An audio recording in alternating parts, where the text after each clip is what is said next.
touch one hair of your head before he goes before my Father and gets permission from my Father. And before he gets permission from my Father, he's had fellowship with me, and he has a trust inside of me that he can send me through the valley of the shadow of death. Hallelujah! He can send me through the valley of the shadow of death. And as David said, yea, though I walk through the valley of the shadow of death, I will fear no evil, for thou art with me.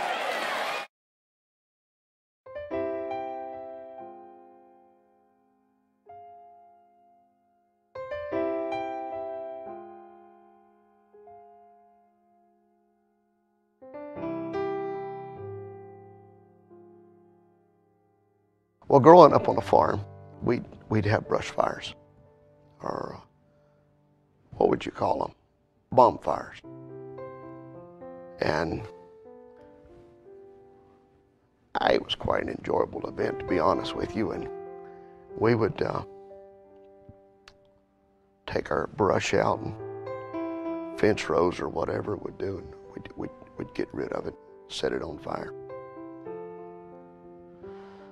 And so we're building Andrew's house. We've got a lot of scrap. It had been a drought throughout the summer. It was a bad drought in 2007. And it was dry. Of course, we're living in the middle of woods, and you can't just have a fire just any time. I'd gathered up a lot of stuff there. And I was getting ready to burn, and had to be extremely cautious about it. And we had the recycling center, and we'd gather stuff there. And why?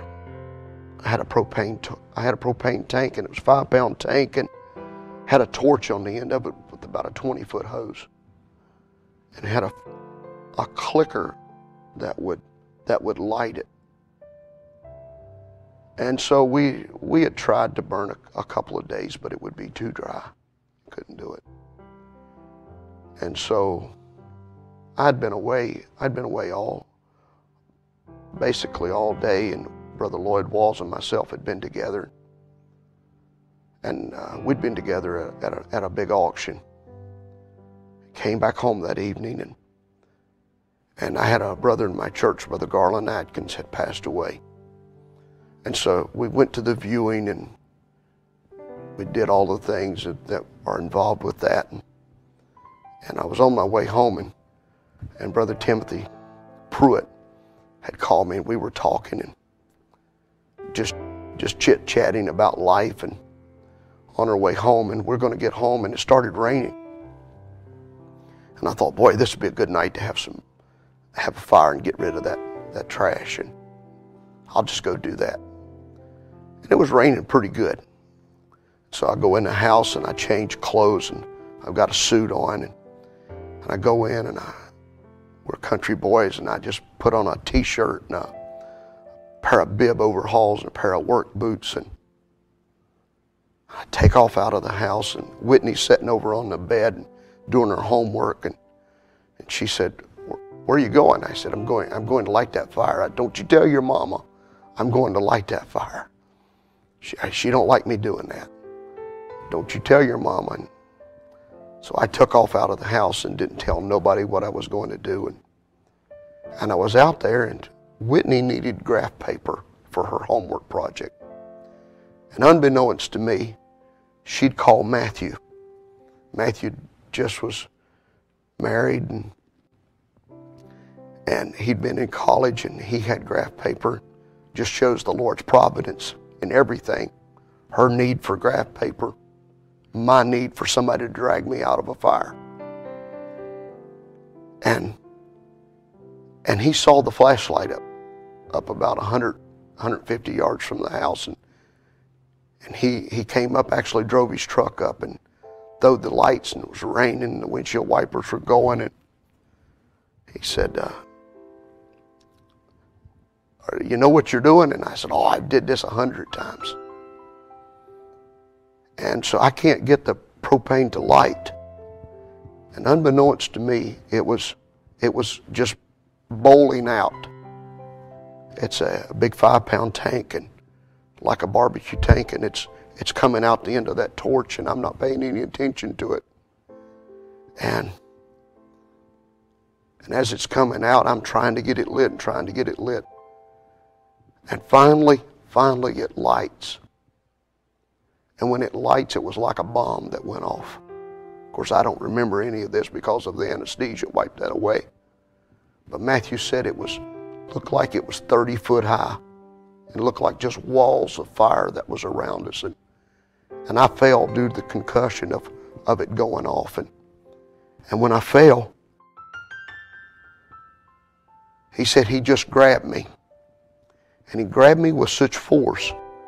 Matthew, being a very strong boy, grabbed me with such force it pulled his shoulder out of place. And he said he got me to my feet, and we took off running. And I fell again. And he fell as well. And he burned his arms. He would be in the hospital 4 days and then have surgery on his arm, his shoulder, and get it all put back together. All of a sudden I heard this noise, and I thought, that's odd. Not knowing, I was thinking Ron was in his office, had no idea that he was outside doing this fire deal. And all of a sudden I heard this noise, and I thought, that's odd. Is that our dogs? And I could hear it getting closer to our house. And the next thing I know, Matthew's stumbling through the door, and he's going, Mom, we've been burnt. And I said, burnt? I didn't even know Matthew had came at that time. I don't remember it, but they said there was just hideous screams that was going on. And Andrew was in there. And he had just got married back only a couple of months before that. Actually, that was the Lord's doing as well, because he was due to get married the week after we was married, but something after we were burned, but something made him move, and I know that was the Lord, made him move his marriage up into July. And so he was in the house, and he came running out. And instead of calling the rescue squad, he said, I'll just take you to the rescue center. So he took us to the rescue center there, and there were people already stationed waiting. There was 8 people that would jump into the rescue squad and begin to working on Matthew and on myself as well. My daughter-in-law, Katie, and Whitney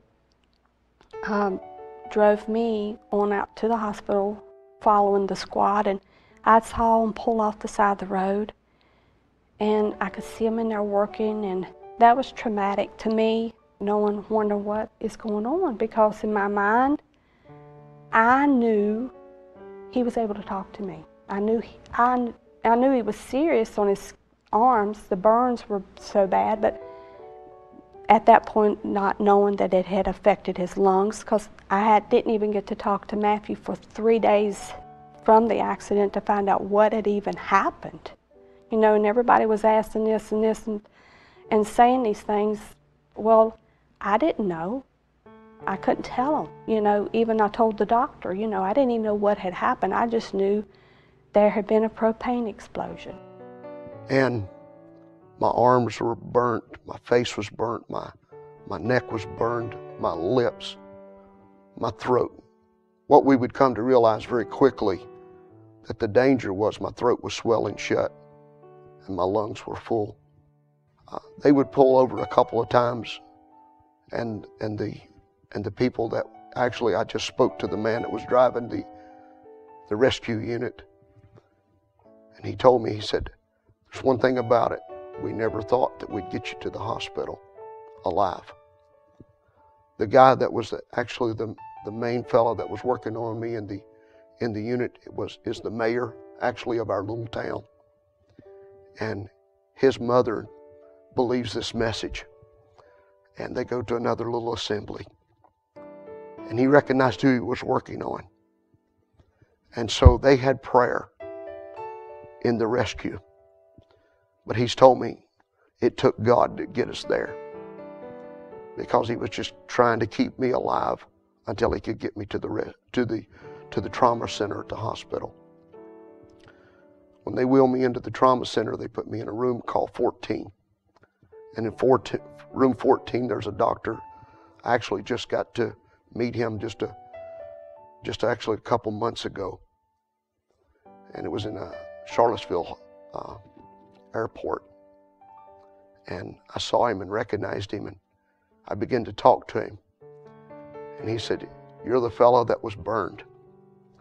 So we talked for about an hour, and he told me, he said, "I put hundreds of patients into a sedated coma." And he said, "I didn't put you down." He said, "The reason we put you down is because if you was burned so bad until we knew it put a shock on your body and you'd die from the shock. But also when I looked at your lungs, they were 75% burned, and it was completely full of soot." They would take me to UVA, and Connie would begin to monitor it, and the calls were coming in. But they gave me the opportunity just before putting me down. My father-in-law was in the room. I think my brother-in-law was in the room. Connie wasn't in the room just yet. And she didn't get to me until after they'd already put me down. And when they did that, they asked me if I had any last words. My dad-in-law told me, he said, "You told us you loved us." And the doctor told me, he said, "I thought that would be the last words that you'd ever say in your entire life."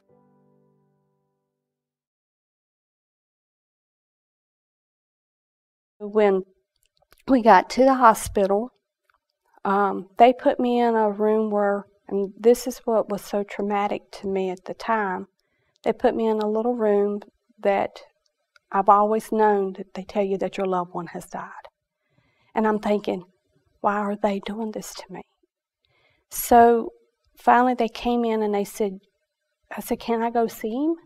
And they said, "Not right now, we're working with him, but you can go see your son Matthew." So I went back and was able to visit with Matt and Cassie, and at that time they come back and they told me that they were was hoping to be able to airlift Ron to the University of Virginia Burn Center. But with it raining, they could not do that. They had to take him by priority, and they told me that I could go back and see him. And but they had to prepare me that they had sedated him and put him on a ventilator.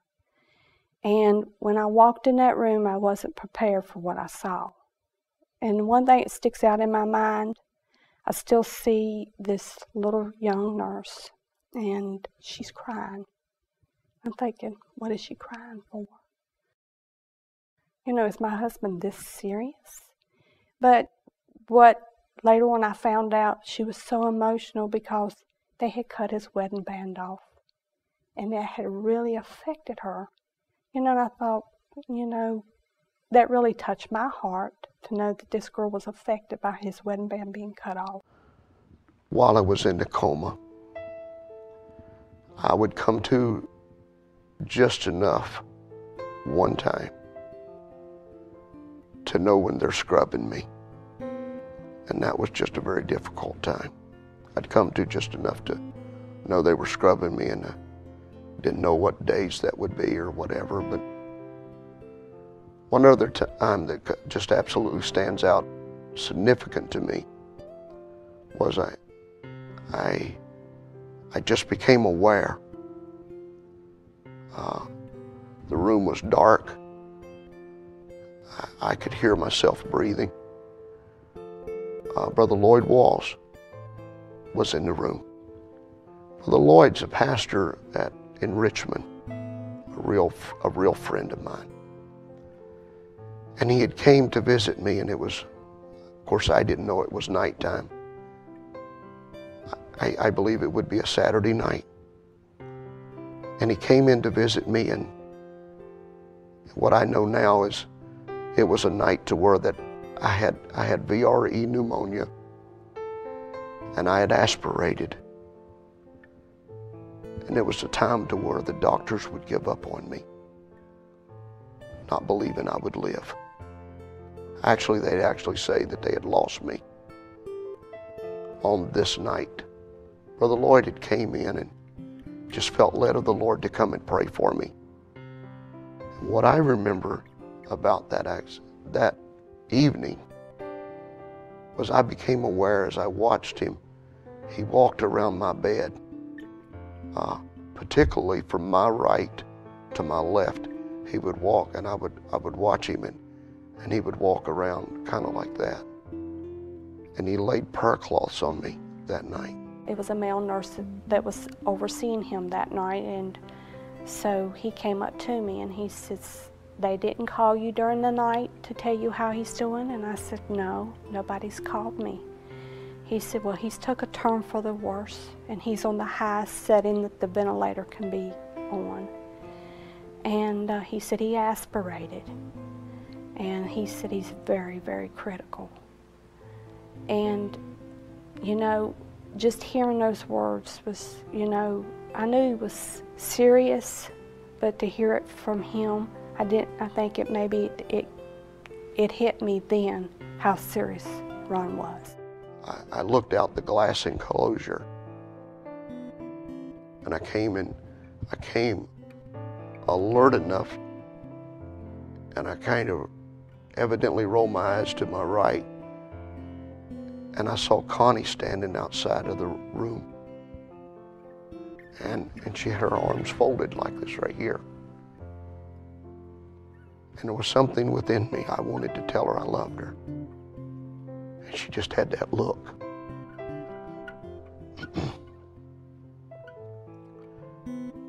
It was about, I don't know exactly the length of time just now, but they would do grafts on me. And I'd asked the doctor later in our consultations why that they waited so late to do the graft work.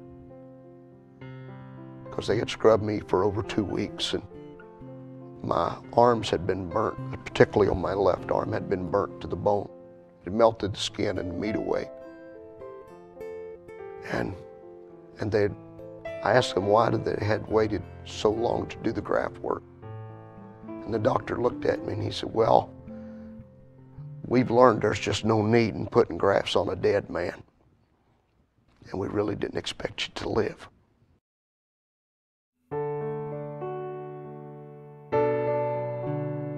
I was waiting for a time that I would hear that he was feeling well, and I would give him a call and speak with him over the phone. But that time never came. One day turned into 2, and 2 into 3, and 3 into 4, and we're keeping hearing reports, and I began to receive personal contact from Brother Barry Coffey, who started sending me updates that were somewhat different from what they were on Karen Bridge. Karen Bridge was maintained by Brother Ron's children that were kind of keeping everybody updated on his condition. And so it was very positive, and Brother Ron had a good night, and he's doing better today, and this and that and the other. So I would constantly check that, and then I began to receive reports from Brother Barry Coffey that that things wasn't maybe as bright and cheerful as what we had heard, and the situation seemed to be more grave. I had an invitation to come and preach for Brother Craig Boer in Ohio. And several weeks before, I normally get a ticket to fly into a place to minister, and I had, for some reason, not done that. I just had put it off, and until the ticket had become astronomical. And so I called a friend of mine who offered me a buddy pass where I could travel more at my leisure, kind of choosing the times of my departure. And so as I was preaching that meeting, we were having prayer for Brother Ron at Brother Boer's, and trying to give updates to the local church there as to his condition. And I just began to have a real burden on my heart to go home. I must get back home where that I would be free to travel and go to see Brother Ron. And in fact, I left from Brother Craig's. I walked out of the pulpit, got into a car, and was taken immediately to the airport on Sunday afternoon, and got the last seat in an aircraft to fly home to Shreveport. On Wednesday morning, I had an intense burden to go see Brother Ron, to find out what was going on, and to also to have prayer with him. And this became a real impulse, real burden, real driving force. And so I had the Wednesday night service to preach, being that I had been out of town the week before. I wanted to come back to church and minister before going again. And I went down to my barn and was doing some chores. My son Timothy, who ministers with me here at the church, came into the barn, and I began to tell him of my burden and my need that I felt in my heart to go there and to see Brother Ron. And Timothy just spoke very emphatically and with inspiration, said, "Dad, we can take care of everything here. You need to go and see about Brother Ron, and you need to go now." And I said, "Now?" He said, "Yes, now." I said, "Well, what about the service tonight?" He said, I can handle that. I'll just go to church and tell the people that you needed to go." And so within an hour, Karen and I was in the car, had packed up and left. And we drove for about 10 hours that day, and stopped and got up and went again the next. When I walked into the room, of course, I had received a picture the day before I left, or the day that I left, from someone. It was Mark Spencer. It was Brother Ron's brother, had sent me a picture of Brother Ron in the hospital. And at that moment, I began to realize this was very, very, very serious.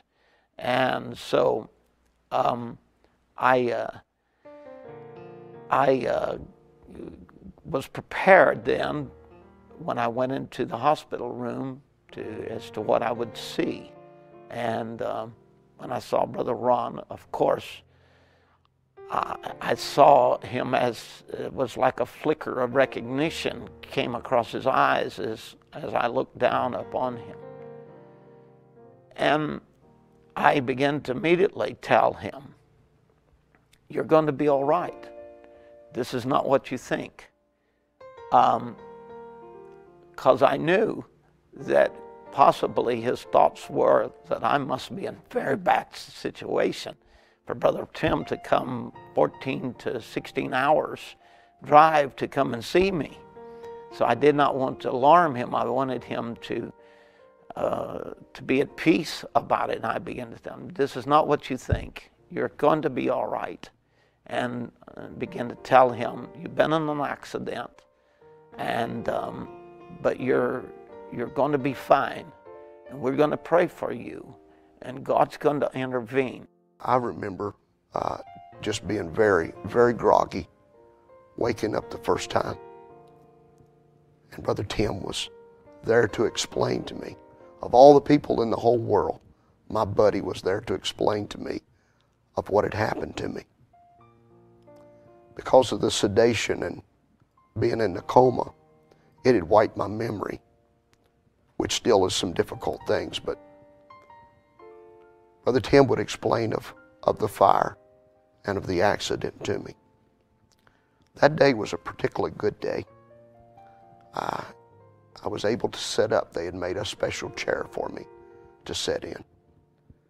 And I was still on the ventilator, tubes down my mouth, and seemed like a huge water hose that was down in there. And I was able to communicate pretty clearly with Sister Connie that day. My family was in the room, and we had talked, and they had talked to me, and I, of course, couldn't talk to them. But I tried to communicate by batting my eyes and making some kind of motions, and I was just so happy Brother Tim had been there. And family had been in, and a lot of visitors had been in. And the thing about, I tried to communicate to them, of course I couldn't see myself. Well, I wanted to know if I'd lost my teeth. I just had crowns across my teeth, and why, I'd put a lot of money into that, and my dad was wrestling for a bill at a restaurant, and I hit my own mouth and knocked my front tooth out. So I had to have my teeth replaced in the front. And instead of just doing one, I did 4 or 5 there. And so, evidently my concern was, I burned my face, I burned my arms, did I lose my teeth? So they had communicated to me. Well, I couldn't communicate that to them. They couldn't figure out what I was trying to tell them. But later I would ask them. I would tell them, say, I was trying to get you guys to tell me, had I lost my teeth or not? We were all in there, and he was able to emotionally, we were such emotional high because he was alert. He knew us, and he was trying to talk even though he couldn't because of the ventilator. And he was, doing so well, and he kept on using his hands, and like he had told before, using his hands to point up here. And we were trying to figure out, tried to do an alphabet, wrote letters on a piece of paper to try to get him to figure out what he was trying to tell us. But he was concerned that he had spent all that money on his teeth and lost his teeth, but he hadn't. And he had done so good that day. When I walked into that hospital room, if I ever felt like a high priest, where a high priest would go in carrying the burdens of all the people before God, I felt as if that I was carrying all the prayers of all the saints from around the world, and that I was representing them in that moment. And I felt that I was bringing those prayers before God and interceding on his behalf, and began to call on God to bring a resurrection and a miracle that would bring him up out of that condition. Well, the next morning, we went into the hospital room, and they had set Brother Ron up in a special chair. And they had removed the breathing tube where he could talk. And he wasn't able to say much, but it seemed to be a better condition than the day before. And we were, I again began to talk to him and tell him why I was there, and that he was going to be all right, and that, just began to speak words of faith to him, and to talk to him of words of encouragement to try to get his faith to a level where he could just believe God without any questioning that he was going to totally recover from that.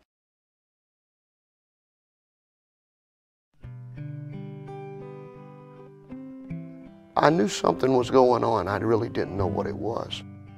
Later in the evening, she'd go to church.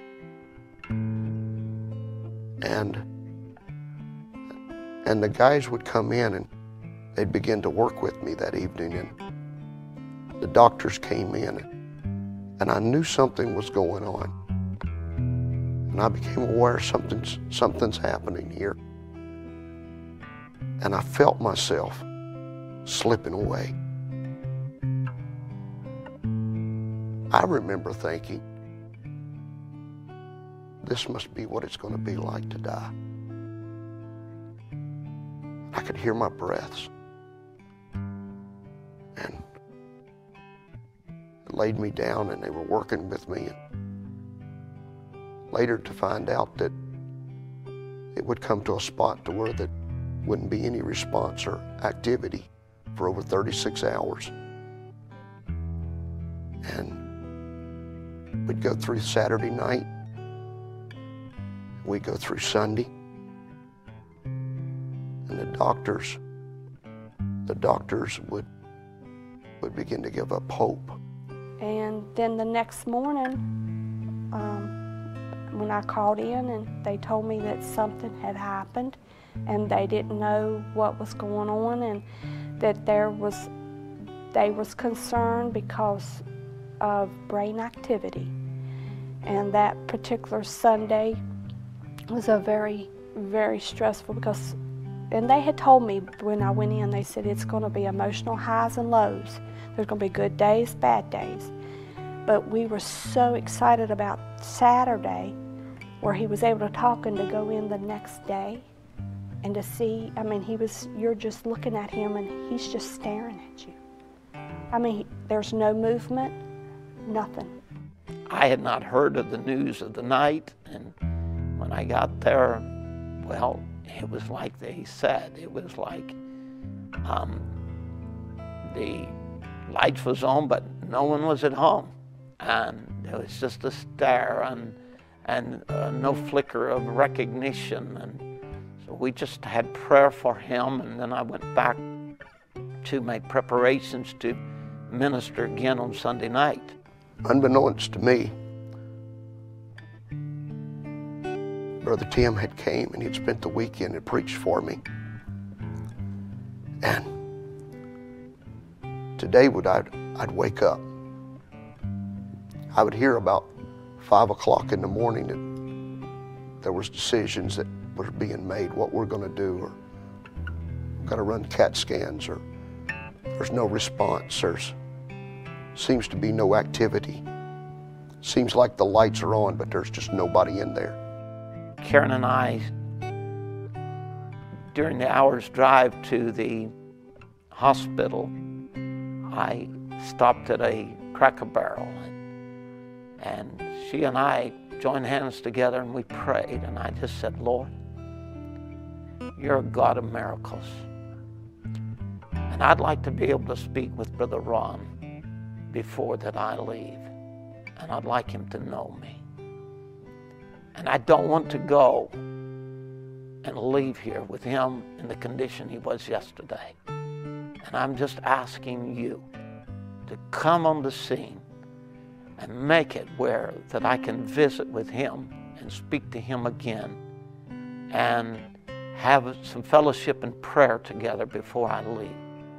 We got there that morning and we all four sat in the waiting room. It was forever, it seemed like, for me to even to go back there, because they were telling me that they were going to run CT scans and other scans on him, that they could not understand what was going on. Well, I think Katie or someone had put it out on the Karen Bridge, that to go to prayer, that he had, it was serious. Word got out. So, I mean, it was thousands of people praying at that time for him.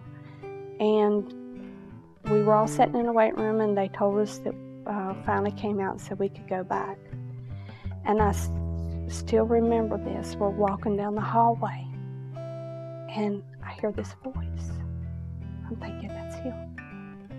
See, I hadn't heard him on Saturday or Sunday talk. And they've done told me that there is no brain activity going on. And I'm thinking, that's Ronald. And I'm so excited I could run down that hallway. And when I walk in the room, and Brother Tim and Sister Karen are with us, and he didn't know me. But I didn't care. But he knew Brother Tim. And that's one thing I always remember. And he said, oh, my buddy, Brother Tim. And, you know, I just cried. I cried and cried. I thought, Lord, you're so good. I don't care if he don't know me. He'll know me. I come to it, it was strange to me. I saw something that I had thought about all my life, was to see a ball of fire, pillar of fire. Not only that, might sound unreasonable to some people, but I saw Brother Branham as a young man standing in the room. Brother Tim was there.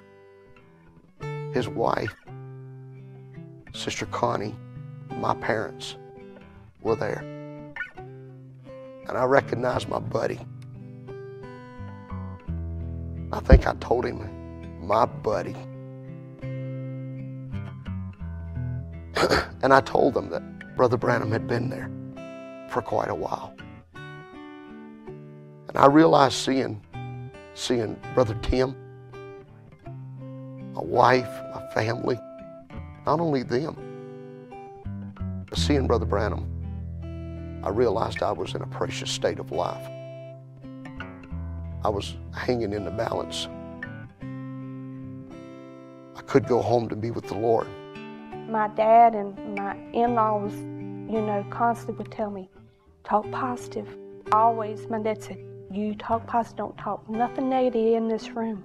You talk positive about the Lord, you talk about Brother Branham to him, you let him have something that he can recognize, Connie, that in this room. And that's one thing, his ears were swelled so bad, but until I got an iPod holder, I just held, me and Whitney would hold that iPod and put the earphones up to his ears because they couldn't even go in his ears, he was swelled so bad.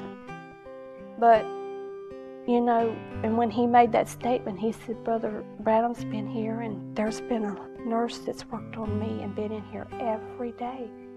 Well, I knew that they wouldn't allow the same nurse, and to this day, I don't know who he was referring to, but I know it was an angel. I know that God was in that room. One doctor sat down and shared with me one morning.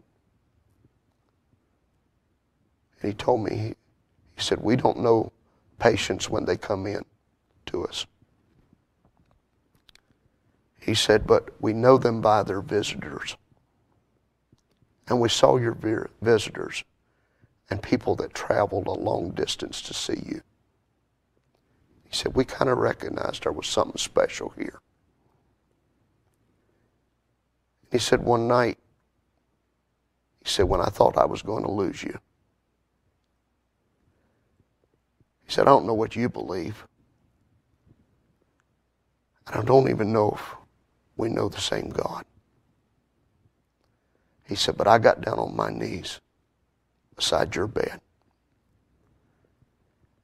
And he said, I called out to God because I did all that I could do with my ability. And he said, I called out to God. And I asked God to spare your life.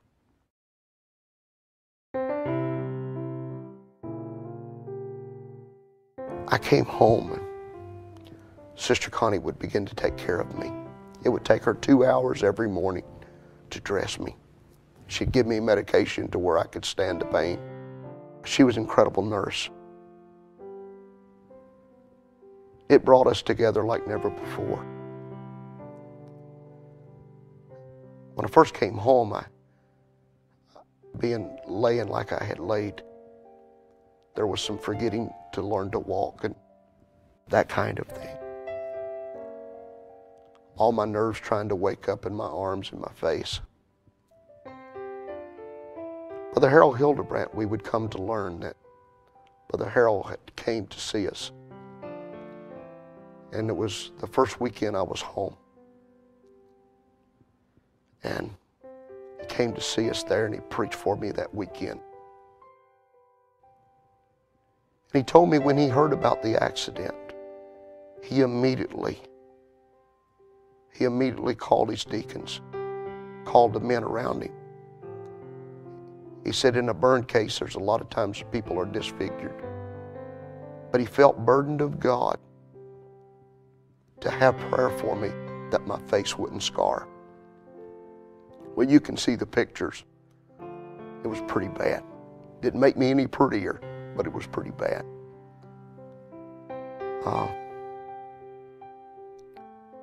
Brother Harold would tell me, he said, Brother Ron, we prayed that there wouldn't be one scar left on your face. And just to show you the miracle of God, why? My face didn't scar at all. But about 3 months later, I was helping my father-in-law work on a barn. And I fell against a nail, and it scratched my jaw. Why it never hardly bled, but it scarred. It scarred right there. You can see it. There I just had my face burned all the way into the high part of my line, down my neck. And no scarring at all took place. And I simply had a fall and had a scar right across my face. I believe that was all to show the handiwork of the Lord, of what a great miracle that we had actually witnessed.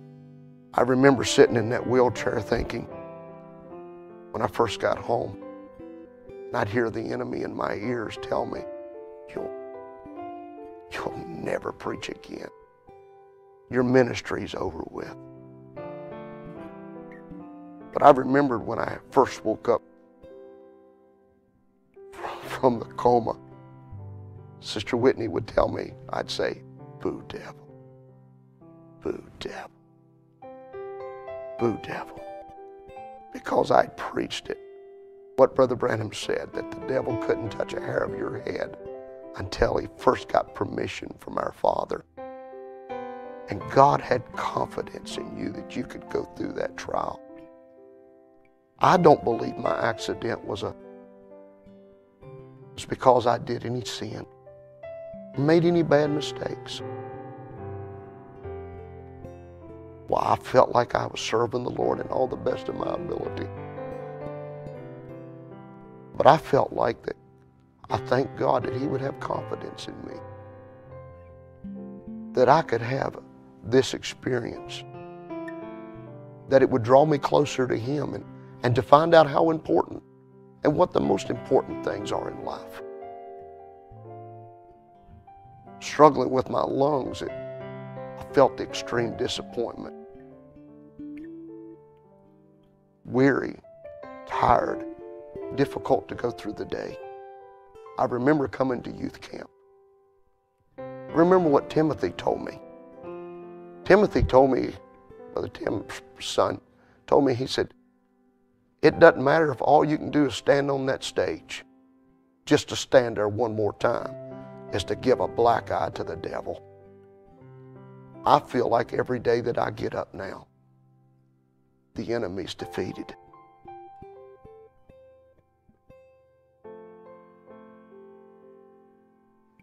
I was sitting kind of in it's kind of a theater type building. And I was sitting with Sister Connie, Brother Homer, and Sister Nancy, my father-in-law and mother-in-law. And we were sitting kind of in a balcony area, sitting beside a great big huge white pillar. And as we sat there, and I was listening to the message, because I've always believed that no matter where I'm at, when a man of God is speaking, God has laid something on his heart for me particularly to get out of that meeting.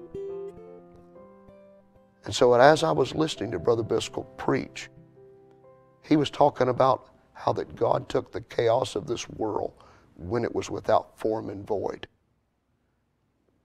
and He brought it to a perfect Eden, to where God could have fellowship with man. Then He began to talk about our new birth and a real justification and a real sanctification and a real baptism of the Holy Ghost. The last part of His service was that how that Satan will take this body, injure this body, and take bruised cells and cancer cells and how we'll get injured.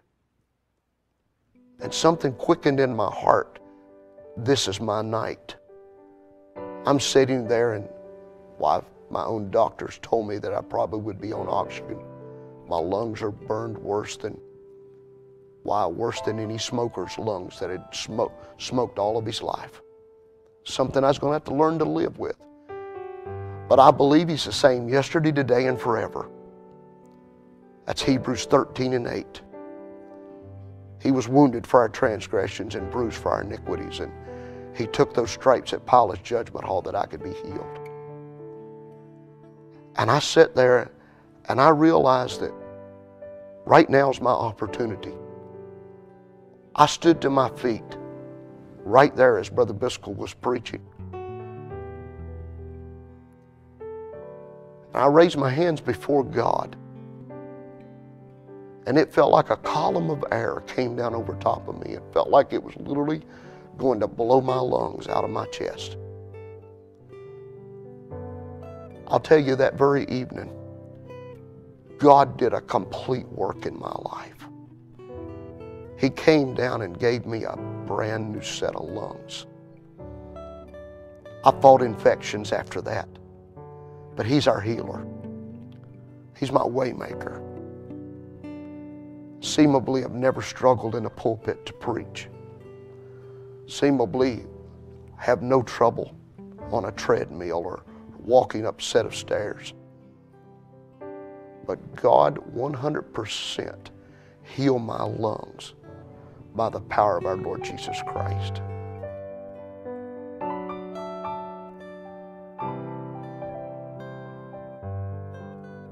I can only imagine what it would have been like in John 12 for Lazarus to be sitting where Jesus was talking. He's just been resurrected. Why, only just a few moments ago, he's been with Abraham, Isaac, and Jacob. He's hearing the echoes of the high priest talk about that they're going to put Jesus to death, and now they want to put him to death. What it must have been to be around him, that he had a testimony. Why? We talk about Shadrach, Meshach, and Abednego. You've heard me say that God did me a favor. Many of our trials of our life, we wonder to ourselves, why are we going through this? Maybe even look back and question. But the enemy doesn't realize that these trials are more precious to us than gold. And the closer that those boys, Shadrach, Meshach, and Abednego, got to the fire, the closer they were being driven into the presence of Almighty God. We could look back and maybe want to change a lot of the events. And while we had plans to go to Brother Tim Dodd's and dedicate his services with Brother Biscoe there. We had plans to go on a hunting trip with Brother Kelly Hildebrand and to bow hunt and to preach his annual meetings. We make plans. We think and we pray and we believe. But God's ultimately in control of our lives. Many times we walk in and sit down in a service and we think, well, this is just another service. And that service has been dedicated and maybe hundreds of people have been brought together that God wants to have a personal interview with you. He'll take the gift inside of a man and He will anoint that man to speak a certain way. Put a passion in his heart to take this word and to stand before a congregation, maybe feeling he can't preach his way out of a paper bag. But he'll know that that service is orchestrated, whether there's 5 people or 10,000 people in the building. And God will take him and through his body and the gift that He put in his life to take the scriptures, take quotes, stories, events, to speak to that individual's life. They may come to church for years, and then one day it hits, and they're never the same the rest of their lives. And I believe that God has given us the opportunity. Brother Tim and myself are buddies.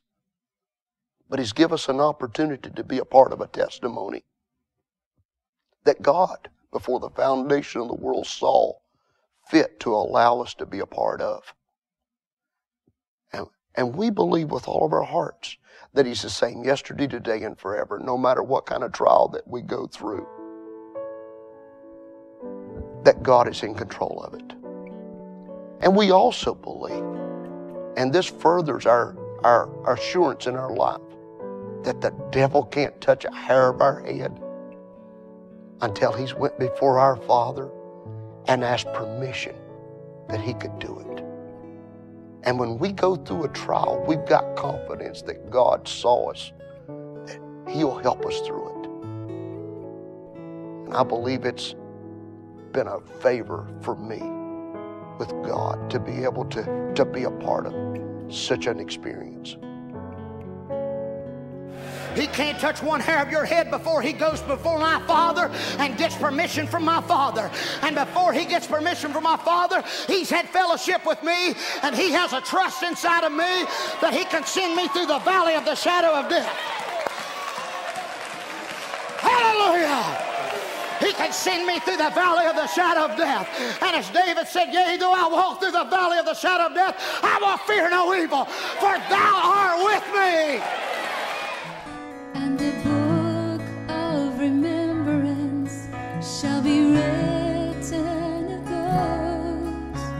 of those that fear the Lord, and thought upon His name, and thought upon His name, and I will spare them, saith the Lord, as a man his own son, as a man his own son, those that fear my name.